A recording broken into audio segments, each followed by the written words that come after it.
नमस्कार जी, नमस्कार जी, नमस्कार जी। मैं अरविंद केजरीवाल, आपके दिल्ली का मुख्यमंत्री।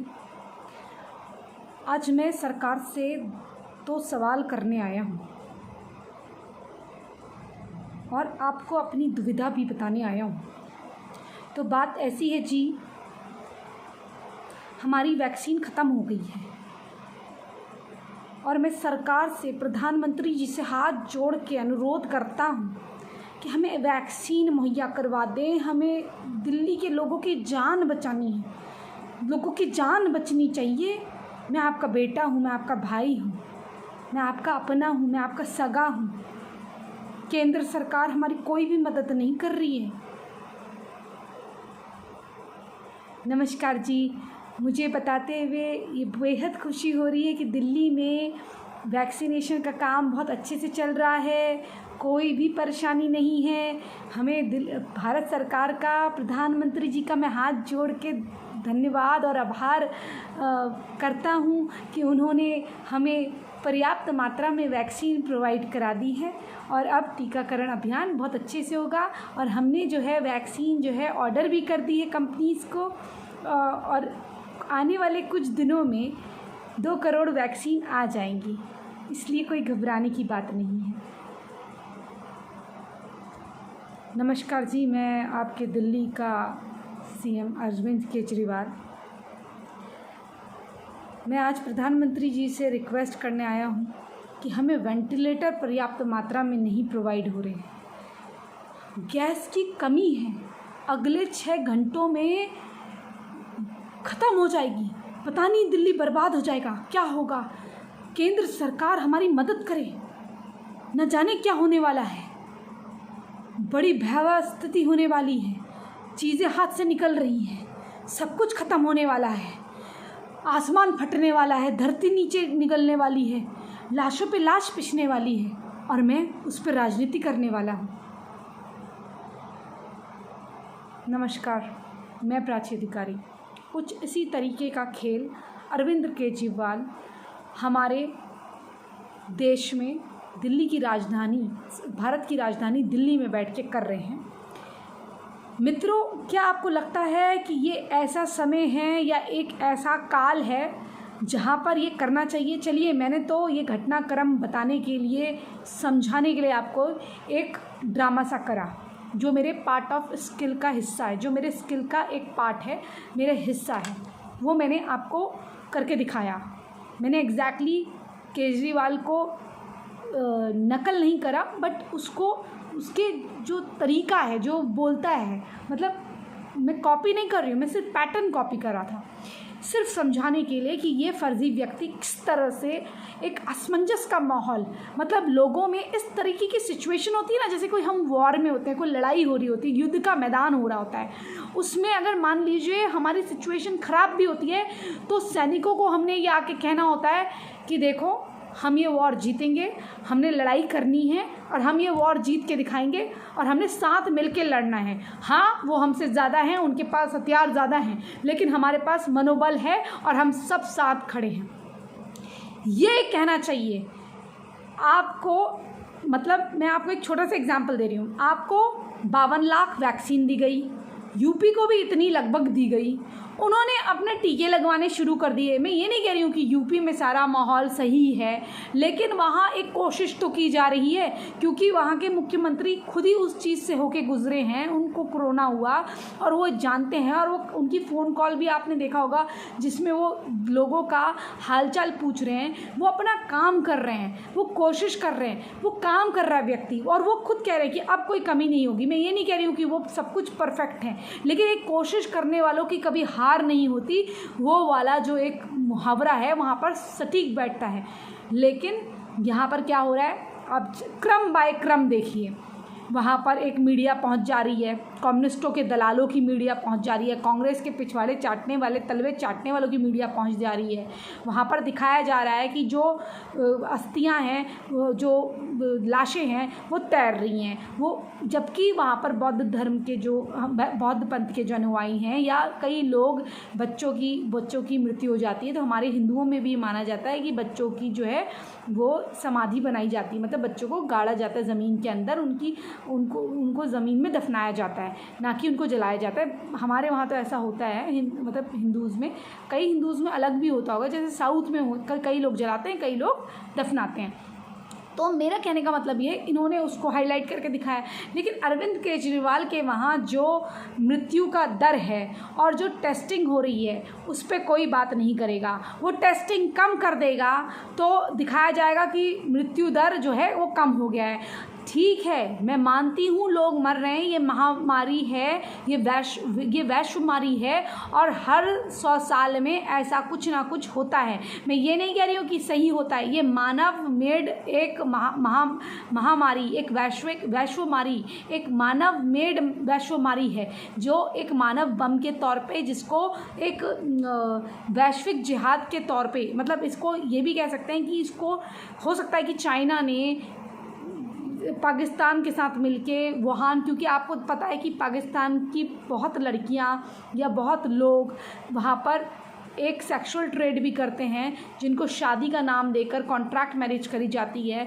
तो इस तरह के काम आपने देखे होंगे कि अभी कैप्टन अमरिंदर सिंह ने भी एक जो ज़िला है इनको दे दिया है, एक छोटा ज़िला इनके नाम कर दिया है, डिस्ट्रिक्ट कुछ कर दिया है, एक छोटा मतलब डिस्ट्रिक्ट बना दिया है। वो उन्होंने क्यों बनाया है, उसमें भी ऐसा ही कुछ आ रहा है कि उनकी कोई महिला प्रेमिका है या जिससे उनके संबंध हैं और वो मुस्लिम है, उसके जैसे अरूशा आलम का तो आपने नाम सुना है, या तो उसको लोग कनेक्ट कर रहे हैं या कुछ कर रहे हैं, तो उसको हैप्पीनेस देने के लिए, खुशी देने के लिए ये करा गया है। या फिर दूसरी वाली जो कोई और आई है उसके बारे में भी कि उनके पर्सनल लाइफ के बारे में बहुत सारी चीज़ें बोली जाती हैं, तो उनकी और उनका झुकाव है और उनको औरतें एक गिफ्ट की तरह दी जाती हैं, ऐसा मेरे सुनने में आया है।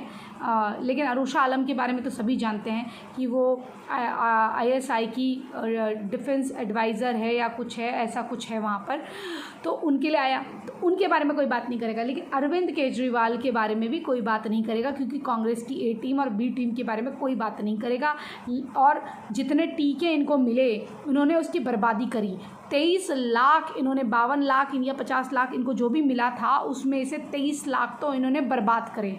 अब इनसे कोई पूछ रहा है कि तुमने 23 लाख कहाँ बर्बाद करे, मतलब उसको इन्होंने क्यों नहीं, जैसे आज गौतम गंभीर कह रहे थे, तो गौतम गंभीर की बात मैं देखूं अगर, तो उन्होंने कितने मैच्योरिटी से उसको डील करा और उन्होंने कहा कि ये क्या वक्त है। मतलब आप वाकई में बताइए कि अगर हमारे घर में कोई परेशानी हो रही है तो क्या हम पर्सनल बिंदी, चूड़ी, लिपस्टिक के ऊपर लड़ाई करेंगे या छोटे छोटे मुद्दों पे लड़ाई करेंगे? मतलब आप जिस दिन आपकी इंक्वायरी की बात होती है उस दिन वैक्सीन हो जाती है, जिस दिन आपकी इंक्वायरी की बात होती है, फाइलें खुलने की बात होती है, उस दिन वेंटिलेटर हो जाते हैं। वहाँ पर राजस्थान में जहाँ पर कांग्रेस की गवर्नमेंट है, वहाँ पर इन्होंने क्या करा, वेंटिलेटर ऐसे ही सड़ा दिए, ऐसी मतलब बर्बाद कर दिए। यहाँ पर मैंने आपको पहले भी कहा है, अब भी कह रही हूँ, कोई वैक्सीन की कमी नहीं थी। इतनी वैक्सीन अच्छा मैंने आपको ये कहा है ना, मैंने बताया ना आपको, अगर 1 करोड़ लोग हैं तो 1 करोड़ वैक्सीन देकर भी उस दिन नहीं लगाई जा सकती। 1 करोड़ है तो 10 लाख दी जाएगी, 20 लाख दी जाएगी और आपको उसको अच्छी तरह से सिस्टमैटिक वे में लोगों को लगाना पड़ेगा। लेकिन आपका कोई चीज़ डिज़ाइन नहीं है, लेकिन मौखिक तौर पर आपकी खूब बकवास है, मुंह से आया कुछ भी बोल दीजिए, ये ताजमहल ले लो, ये मर्सिडीज़ तुम्हारे नाम कर दिए, ये ताजमहल ले लो, ये ताजमहल तुम्हारे नाम कर दिए, बहुत सारी चीज़ें आप कह सकते हैं मुँह से बोलने पर। तो मैं भी आपको लो करोड़ दे दिए, करोड़ लिख कर आपको लो, ये ले लो। तो ये हकीकत तो नहीं ना है, ज़िंदगी ये हकीकत है। लेकिन जो आप ये बकवासें कर रहे हैं टीवी पे आके, हर समय आप टीवी पे आ जाएंगे। मैंने जैसे पहले कहा कि मैं इस आदमी को देखकर तंग आ चुकी हूँ, हर वक्त आप टीवी में आते हैं। आप सोचते हैं कि ऐसे आप प्रधानमंत्री बन जाएंगे। और दिल्ली की जनता, आप धन्य हैं, आपने एक ऐसे आदमी को चुना है जिसके बारे में कुछ मुस्लिम पत्रकार मुझे फ़ोन करते हैं और बोलते हैं, मुझे भड़काने की कोशिश करी गई। एक व्यक्ति ने मुझे बोला अरे बहन, तुम्हें पता नहीं है, पहले हमारा बहुत बिल आता था। कितना आता था? 700-800 आता था। अब हमें ज़ीरो बिल आता है, कुछ नहीं आता। ये जो बिजली है, ये चीज़ें हैं, ये तुम्हारे बाप की फोकट में फ्री की हैं। जो आज फ्री का करके तुम लोगों ने इस आदमी को चुना है ना भाइयों, अपना अंत चुना है तुमने, अपना अंत। अगर तुमने अपनी बहनों को रोडों में हलाल होते हुए देखना है तो तुमने ये आदमी सही चुना है। और ये जो आज हो रहा है दिल्ली में, ये मत समझना कि ये जो कांग्रेस है केवल ये है, इसकी बी टीम में ये भी शामिल है। ये इन्होंने कहा कि इनको कोरोना हुआ और ये 3-4 दिन में सही होकर भी आ गए। कौन सी वैक्सीन ये चाइनीज़ एम्बेसडर से ले रहे थे? मुझे तो लगता है एक खेप, जैसे 2019 में चाइना वालों ने पहले ही तैयारी कर ली थी 2019 में, और जनवरी 2025 तक उन्होंने वुहान को 25 जनवरी जब ये वुहान से बाहर निकला, उन्होंने कोई आवाजाही नहीं रोकी थी। मुझे तो लगता है कि इन लोगों ने प्री प्लान्ड वे में यहाँ पर वो इन लोगों को भी वो टीकाकरण दे दिया होगा, राहुल गांधी और इन लोगों को, कि भैया तुम ये चीज़ हम करने वाले हैं, जो इसमें हमारी जो मिली भगत होगी, तुम बीच में नाटक कर देना कि तुम्हें भी हुआ है, और लेकिन ये तुम लोग लगवा लो। और जिस तरह से इनके आंदोलन चल रहे हैं, चीज़ें चल रही हैं, जो ये हवा दे रहे हैं, वहाँ सिंघू बॉर्डर पे वो बैठा हुआ है, वो जो फ्रॉड आदमी हैं इतने, उसके 8-8 पेट्रोल पंप, ये सारे जो मिले जुले हैं, ये कोरोना का गढ़ जो पूरे दुनिया में इन्होंने फैलाया है। और ये पूरे यूपी में और दूसरे बिहार में भी कई जितने लोग हैं, मतलब हरियाणा में कितने लोगों को फैला दिया है। जो पंजाब है वो पूरा गढ़ बना इनके उसमें से। लेकिन अरविंद केजरीवाल को शर्म नहीं आती।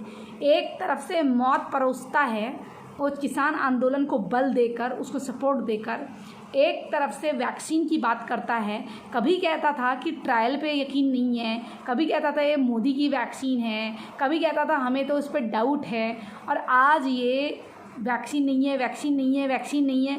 एक दिन वैक्सीन हो जाती है, एक दिन वैक्सीन नहीं होती है। जब खरीदने को बोलो, पहले तो कहते हैं कि हमको हमारे स्टेट को अधिकार दे दो। जब स्टेट को कहा जाता है कि तुम खरीद लो, तो वो पैसे नहीं खर्च करना चाहते, क्योंकि ये चाहते हैं कि इसी तरह से काम होता रहे, वैक्सीन ना लगे लोगों को, और ये जो इनको मिले उसको ये बर्बाद करते रहें और ठीकरा फोड़ दें मोदी के ऊपर। मोदी मोदी मोदी मोदी मोदी तुम्हारा क्या है? तुम्हारा क्या है? मैं तो बाप भी नहीं कह रही हूँ, तुम्हारा मोदी आखिर क्या है ये बताओ।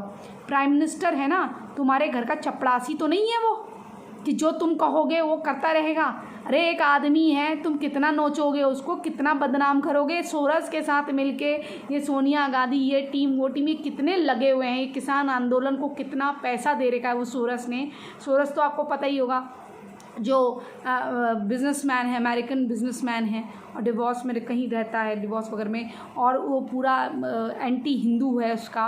और वो जो भी रिपब्लिकन पार्टी थी या रिपब्लिकन पार्टी के जो कैंडिडेट्स होते हैं उनको वो अपोज़ करता है, राइट विंगर्स को अपोज़ करता है। उसकी थ्योरी जो है, जो माइंडसेट है वो कम्युनिस्ट वाला है। वो रोहिंग्या मुसलमानों को भी देश में बसाने के लिए फ़ंड देता है। उसके कई एनजीओज़ में वो एक स्लीपिंग पार्टनर टाइप का है, मतलब एक सदस्य टाइप का है, जिससे वो एडवाइजरी कमेटी में भी है, और कई बार उसने फ़ंड दिए हैं, और उसकी संस्थाएं फ़ंड देती हैं। भारत में खालिस्तानी मूवमेंट के लिए भी फ़ंड देता है। तो ये सब लोग मिलजुल के यहाँ जो नाटक कर रहे हैं, केजरीवाल भी वन ऑफ द उसका खिलाड़ी है।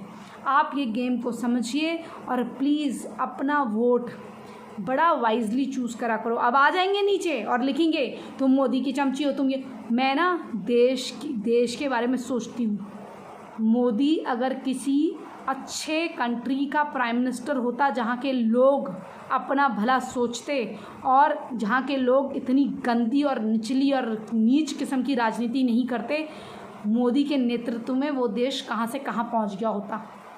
ये बात सुन लो, और ये मैं ही नहीं कह रही हूँ, काफ़ी लोग कह रहे हैं।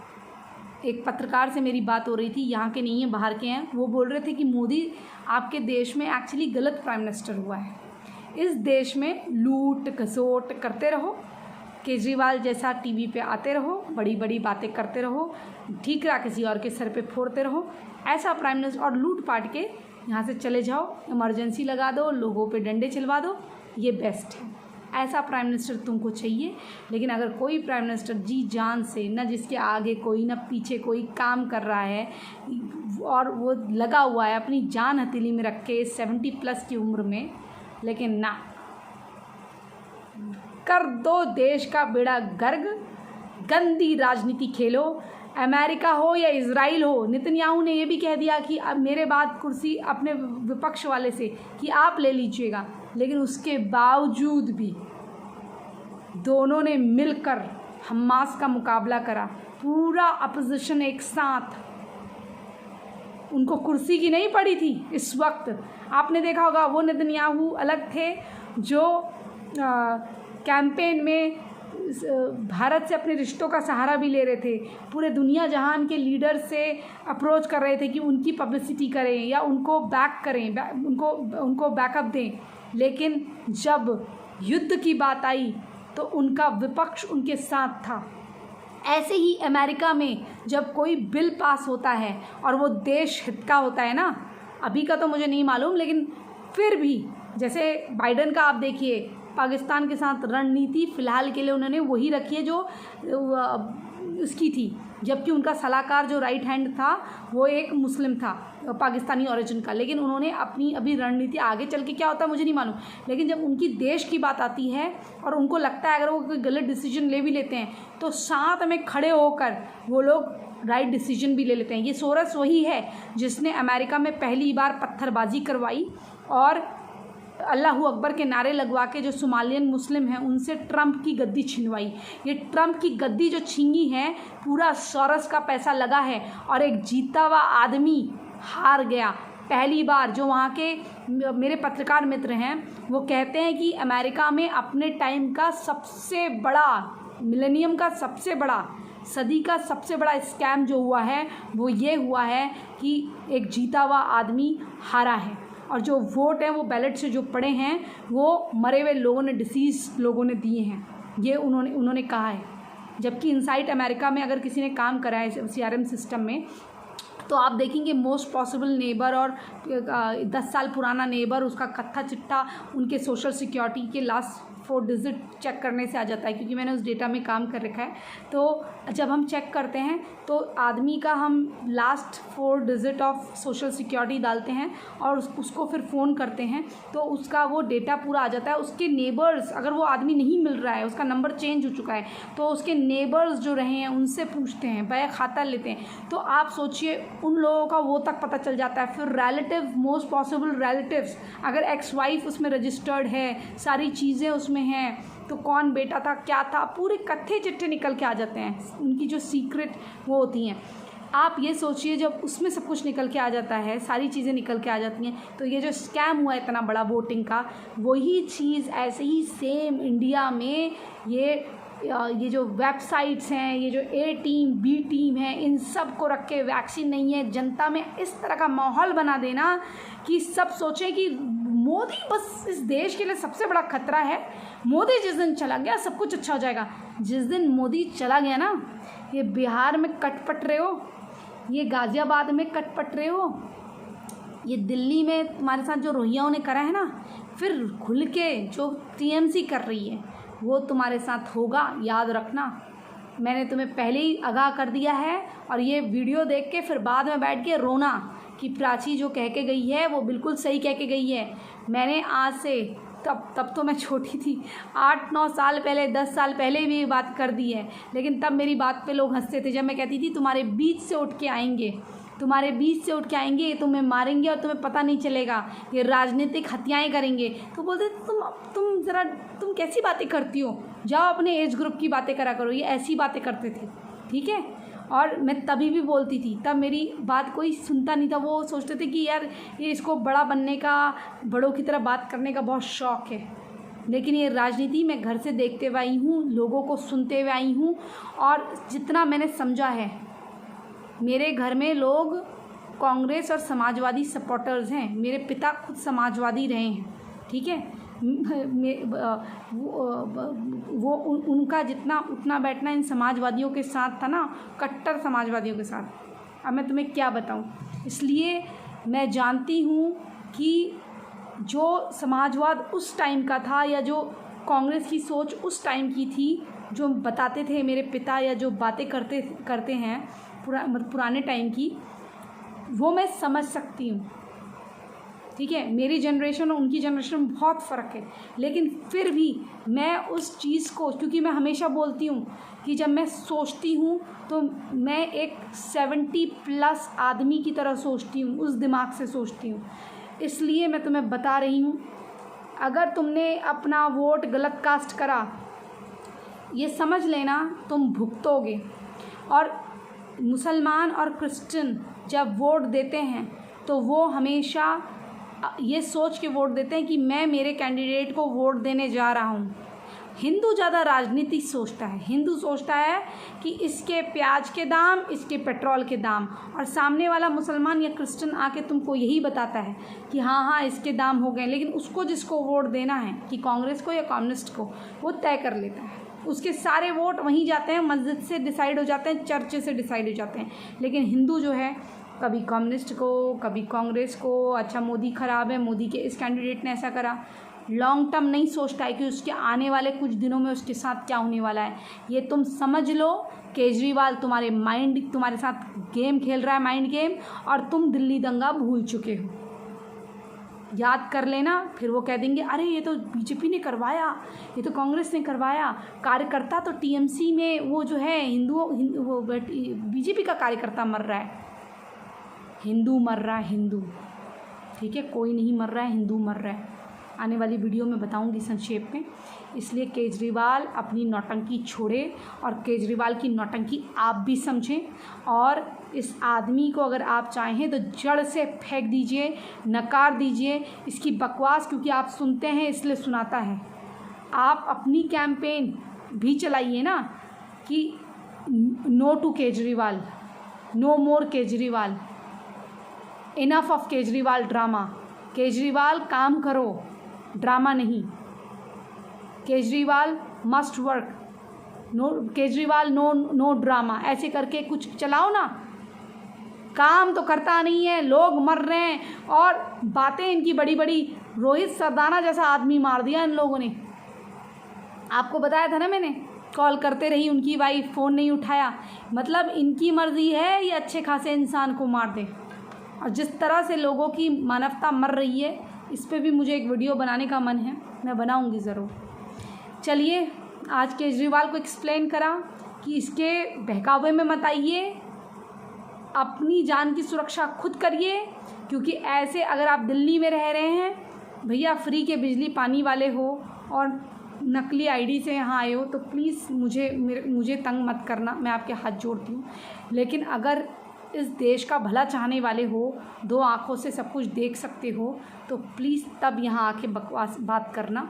और अच्छी अगर कोई राय हो तुम्हारी, कोई मुझसे अगर गलती हुई हो और मेरे अपने लोग हो, तो बिल्कुल सुझाव दीजिए, मैं आपके सुझाव लूँगी। मुझे आपके सपोर्ट की ज़रूरत है। लेकिन देखिए, ये जो फर्जी लोग आते हैं, इनसे मैं थोड़ा दूर ही रहती हूँ, क्योंकि मैं नहीं चाहती हूँ कि मेरी एनर्जी, मेरा टाइम इन लोगों के बारे में सोच के ख़त्म हो। क्योंकि मैं देश के अलावा, इस धर्म के अलावा कुछ नहीं सोचती। मेरा धर्म सनातन है और मैं राष्ट्र धर्म को भी मानती हूँ। क्योंकि अगर सनातन सुरक्षित नहीं है और इस प्रकार के गिद्ध यहाँ बैठे हुए हैं राजनीति करने के लिए, ओछी राजनीति करने के लिए, जहाँ विपक्ष भी एक जब वॉर जैसी सिचुएशन होती है, युद्ध का मैदान हो जाता है, जब उसमें विपक्ष पक्ष सब एकजुट होकर लड़ते हैं। लेकिन बहुत दुर्भाग्य हमारा कि प्राचीन काल से आज तक जयचंद और राजा मानसिंह जैसे लोग महाराणा प्रताप को ही ख़त्म करते हुए आए, और महाराणा सांगा जैसे लोगों ने अपनी जान दी। महाराणा प्रताप को भी अपना किला छोड़ना पड़ा, अपना गढ़ छोड़ना पड़ा, जंगलों में भटकना पड़ा, लेकिन कभी हारे नहीं। मृत्यु को गले लगाया, या बीमार होके जो घायल होके जो मर गए थे, उनकी मृत्यु हो गई थी, वीरगति को प्राप्त हुए थे। तो सीखिए अपने इतिहास से, जो गलतियां पहले करी हैं वो अब ना दोहराएं, ऐसे लोगों के झांसे में ना आएं। इसी संदेश के साथ कि आप सबसे पहले अपने आप को सुरक्षित रखिए, अपने घर के बच्चों को सुरक्षित रखिए और केजरीवाल के झूठ से बचिए। अगली बार कह देगा आपको घर फ्री है, आपको दिल्ली में ये फ्री है, आपको वो फ्री है। कुछ दिनों में फिर आपको वहाँ से मरवा के आपकी जो पॉपुलेशन है उसको रिप्लेस करा देगा। हर जगह यही हो रहा है इनका नाटक। ये एक पूरा एक नेक्सस बना हुआ है, मोदी को किसी तरह से हटाओ और हिंदुओं को जो उसको वोट देते हैं उनका भी नाश कर दो। तो तुम्हारे फ्री की चीज़ों के साथ फ्री की मौत भी फ्री है, ये याद रखना। जय जय हिंद, जय जय भारत, वंदे मातरम, जय श्री राम। भगवान आपका भला करे, भगवान ही आपको बचा सकते हैं।